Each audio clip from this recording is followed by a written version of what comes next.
எல்லாருக்கும் வணக்கம். நான் உங்களுக்காக தமிழ் வீடியோ சேனல்லேருந்து ரெசிபி பண்ண போகிறேன். அதுக்கு முன்னாடி சப்ஸ்கிரைப் பண்ணிக்கோங்க. என்ன ரெசிபின்னு பார்த்தீங்கன்னா காளான் பஜ்ஜி. காளான் பஜ்ஜிக்கு தேவையான பொருட்கள்: ஹாட் வாட்டரில் லெமன் ஜூஸ் எடுத்து அது கூட காளானை போட்டு க்ளீன் பண்ணுங்கள். நல்லா வாஷ் பண்ணிக்கோங்க. காளான், தேவைக்கேற்ப சால்ட்,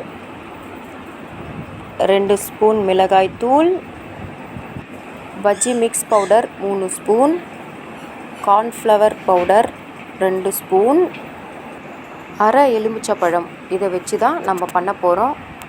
இது ரொம்ப ஈஸியான ரெசிபி. ரொம்ப சீக்கிரமாகவே செஞ்சிடலாம். நான் எப்படி பண்ண போகிறேன்றதை பாருங்கள். வாங்க வீடியோக்குள்ளே போகலாம். காளானில் ஒவ்வொரு பொருளாக சேர்த்து நல்லா மிக்ஸ் பண்ணிக்கோங்க. நான் ஃபுட் கலர் சேர்க்கல, நீங்கள் ஆட் பண்ணாலும் பண்ணிக்கோங்க.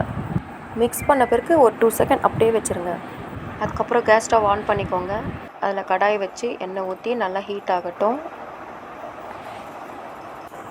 நல்லா ஹீட் ஆன பிறகு காளான் பஜ்ஜி மிக்ஸ் எடுத்து பொறுமையாக போடுங்க. மேலே தெரிக்கும், பொறுமையாக போடுங்க.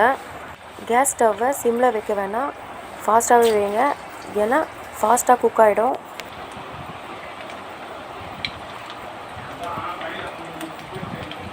ஃப்ரெண்ட்ஸ், நான் ஃபுட் கலர் ஆட் பண்ணாதனால லைட்டாக இருக்குது கலர்.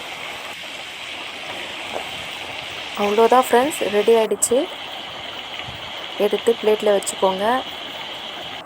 அந்த எண்ணெயில் கருவேப்பிலை போட்டு நல்லா பொரித்து காளான் மேலே போட்டுக்கோங்க. அதுக்கு மேலே வெங்காயம், லெமன் எடுத்து லைட்டாக பிழிஞ்சிக்கோங்க. நல்லாயிருக்கும். இந்த காம்பினேஷன் செம்மையாக இருக்குங்க. நீங்கள் ட்ரை பண்ணி பாருங்கள். இது பெரியவங்கலேருந்து சின்னவங்க வரையும் சாப்பிடலாம். நீங்கள் ஈவினிங்காக செஞ்சு கொடுங்க, ஸ்நாக்ஸாக நல்லாயிருக்கும். ஃப்ரெண்ட்ஸ், இது எனக்கு செய்து முடிக்க 10 மினிட்ஸ் தான் ஆச்சு. வேறு எதனா வீடியோ வேணும்னா கமெண்டில் சொல்லுங்கள், நான் கண்டிப்பாக போடுறேன். ஓகே ஃப்ரெண்ட்ஸ், இந்த வீடியோ பிடிச்சிருந்தால் லைக் பண்ணுங்கள், ஷேர் பண்ணுங்கள், கமெண்ட் பண்ணுங்கள். மறக்காமல் சப்ஸ்கிரைப் பண்ணுங்கள்.